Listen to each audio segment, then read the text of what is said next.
Hi, welcome back to Net Worth Tracking with Jappie. This is the 13th of August in 2022, and this is where things are really starting to go wrong, I guess, because the transaction is closing, and I made several mistakes actually.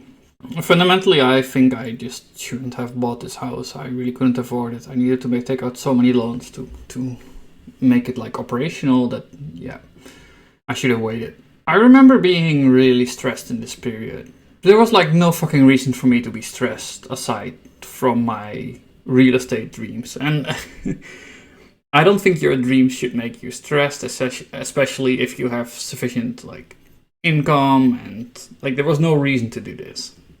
In fact, so what happened is like I borrowed 70k from my parents at 5% interest rate because I needed to close the deal. I didn't have enough money to buy the entire house myself, and I hadn't gone to a bank because I knew the interest rates would be higher at the bank than I could get from my parents. And my parents couldn't get any other place to get any yield, so this was a good deal for them and me. But of course, the euro collapsed, and I had euros, and I needed to buy something in dollars. So I wrote a blog post about this. It's like this blog post, lessons from creating a vacation rental, and you can read in detail what happened. You can get some nice pictures as well of the operation. But this is the main issue here. I closed around 21st of October 2022.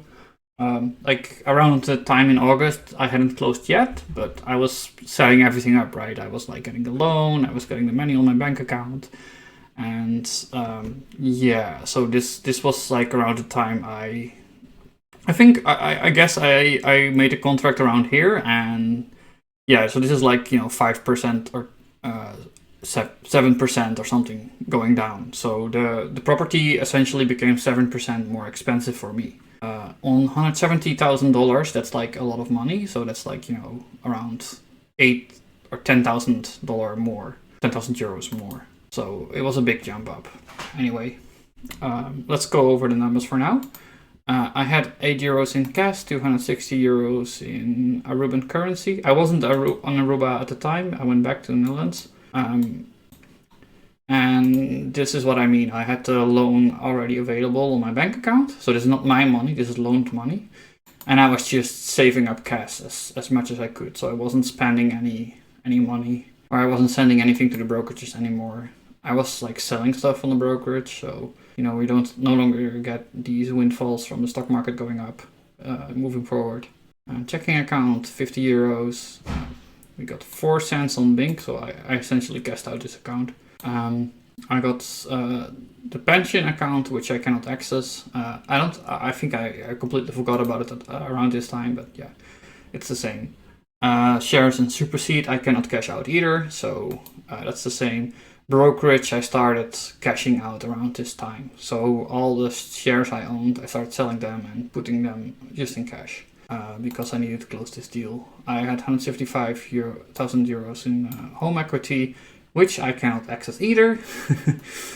And this is 20,000 euros I sent to the notary already. This is like the down payment, I guess. So they can go ahead with closing the deal. Liabilities. So there is 21,000 euros in student debts. Here I also realized that I had to pay income tax eventually. So I already put this on my balance sheet to compensate for that. So up till now, the income tax has been quite good to me. And I think I didn't realize how high it would become eventually. So because I was starting out in 2020, 2021 and 2022, the income tax has been like quite low actually. I get like a lot of benefit for being a startup company. But in 2023 and 2024, they really start cranking up the income tax after that. This is like another thing that I had to pay back because I think what happened is I went to an accountant and he told me that I made a bunch of mistakes and I had to pay money back. So the mortgage is slowly being whittled down, and this is the first 5% debt I got from my parents, and keyword being first here because this wasn't enough. essentially. This was enough to close. This was not enough to furnish the house and make it ready for Airbnb. We can see the balance sheet essentially being inflated now. So I have more assets, but I also have more liabilities. And the net result is that I worked for 3 months and I only went up 1,000 euros, which is stark contrast to what's happened before. And this is not even that bad. Like it's gonna get worse soon. Anyway, if you like the video, please like the video. If you thanks for watching. Please leave any comments. I hope there are some comments about this. But yeah, I'm getting nervous even thinking about what happened there, right? Because it was not a good time for me. Anyway, yeah, see y'all later. Bye.